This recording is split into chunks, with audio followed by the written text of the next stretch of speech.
कथी के चटैया जी पापा माड़ा बाजी छवाला कैसन खंदनमा जी पापा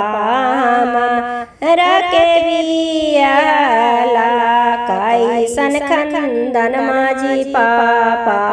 हमारा के बियाला कुश के चटैया गे बेटी माड़ा वागे छावाली बड़ा घर खन दन मागे बेटी तोहारा के बियाली बड़ा घर खन दन मागे बेटी तोहारा के बियाली के तनो जे तकवा जी पापा लौकी नहीं बाबुनिया के तनो जे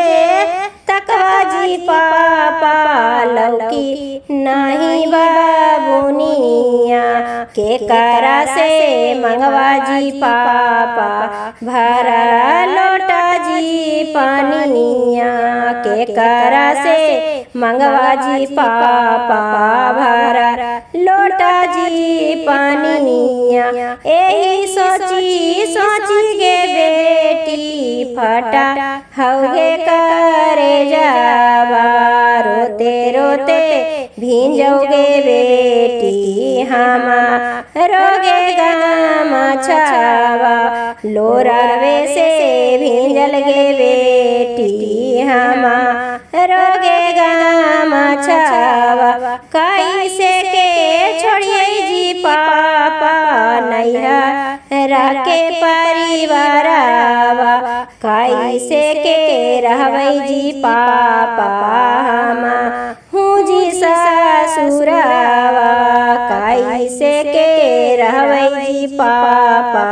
हूँ जी ससुरवा नैहरा से बड़ी गे बेटी तोर पिया जी के परिवारवा सुनही के सुनी गे बेटी मन थुन तोरा गे ससुरवा सुनही के सुनी गे बेटी मन थुन तोरा गे ससुरवा। इस वीडियो को देखने के लिए बहुत बहुत धन्यवाद। अगर आपको मेरे गीत संगीत के वीडियो पसंद आते हैं तो चैनल को सब्सक्राइब, वीडियो को लाइक और शेयर जरूर करें।